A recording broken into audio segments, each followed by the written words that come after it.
Nah, rahmat sareng inayahna urang tiasa kumpul ngariung di ieu tempat anu kacida endahna kalayan dina kayaan sehat wal afiat. Sholawat sinarem salam mudah-mudahan salawasna dilungkuskeun ka nabi urang Nabi anu mulia Nabi Muhammad sallallahu alaihi wasallam, ka para kulawargina, ka para sahabatna, oge ka umatna nu insya Allah kalebet urang dugikeun ka akhir zaman. Amin ya robbal alamin. Para hadirin anu dimuliakeun ku Allah, dina kasempatan ieu simkuring baris medar ngeunaan gerakan literasi di sakola. Naon literasi? Naon manfaatna literasi? Naha gerakan literasi kedah di sakola? Naon atuh peran urang salaku guru dina gerakan literasi di sakola? Para hadirin anu dipihormat ku simkuring, anu dimuliakeun ku Allah, literasi secara basajan tiasa dihartoskeun ngaludang ilmu, ngaludang pangaweruh, ngaliwatan minimal proses kaparigelan basa, tilu kaparigelan basa nyaeta maca, nulis sareng nyarita. Kukituna literasi teh lain saukur maca. Margi saatosna beres maca kedah paham, diperdih kedah ngadamel laporan tinulis anu saterasna diperdih tiasa ngalaporkeun atanapi presentasikan hasil bacaanana ka jalma sejen sacara lisan. Kukutituna ningali prosesna literasi ieu urang tiasa nyendekeun yen ngalangkungan kebiasaan literasi teh urang tiasa ngebentuk nonoman anu kreatif, inovatif, jembar panalarna sarta jembar ambahan ilmu pangaweruhna. Para hadirin hormatin simkuring, sakola teh lembaga formal anu dirojong ku fasilitas anu nunjang kegiatan diajar ngajar. Di antarana nyaeta perpustakaan. Perpustakaan teh tempat nu nyayogikeun bahan bacaan nyaeta bahan literasi. Kukituna teu aneh saupami sakola dijantenkeun tempat munggaran nu kedah ngajalankeun literasi.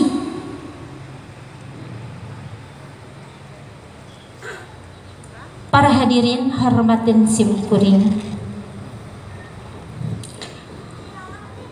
gerakan literasi di Jawa Barat parantos ditaratas ku Bapak Gubernur Banten, nyaeta Bapak Gubernur tahun 2016 sasi November parantos ngaluncurkeun kegiatan sayembara maca kanggo siswa SD, siswa SMP katut guruna di Jawa Barat. Kalangkungan WJLRC nyaeta West Java Leader Reading Challenge, hiji kagiatan anu meredih supaya tiasa ngengingkeun hiji medali teh guru dina 10 sasi minimal maca 10 buku, katut ngupload hasil bacaanana di website WJLRC anu tos disayigikeun kanggo sasakola sa Jawa Barat.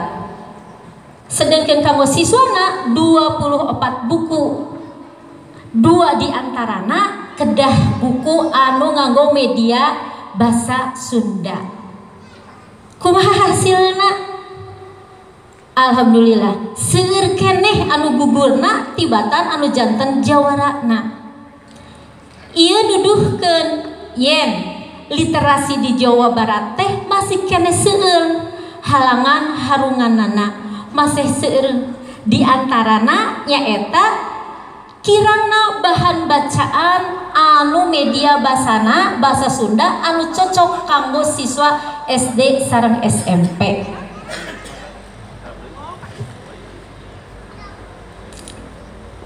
Para hadirin hormatin simkuring, salaku guru urang boga tugas anu kacida pentingna margi urang janten filter bacaan kanggo murang kali. Margi salah sahiji tugas guru dina gerakan literasi di sekolah teh nyaeta maca heula bahan bacaan anu baris dibaca ku siswa-siswana. Nah eta bacaan teh cocok atau henteu pikeun dibaca ku murang kali.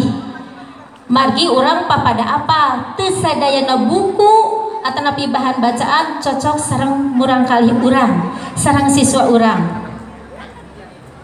Para hadirin hormatin simkuring, ayeuna perpustakaan daerah Kota Sukabumi nuju ngagedurkeun deui sumanget literasi. Hayu urang rojong, lamun teu ke urang bade kusaha deui.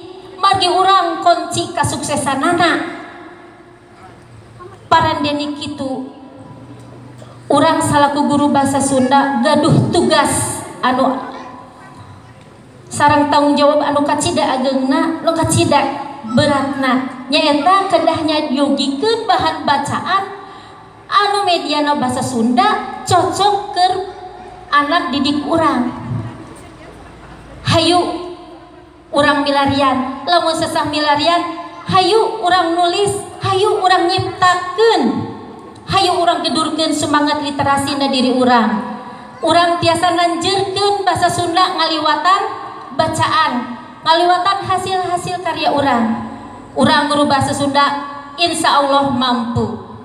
Para hadirin hormatin simkuring, mung sakitu nu tiasa kadugikeun leresna eta mah hidayah ti Allah Subhanahu wa taala, atuh lepatna eta mah mung saukur tina kabodohan simkuring. Hapunten anu kasuluhun kayu potong urang simpen di sisi ngarah pangetan urang jaga.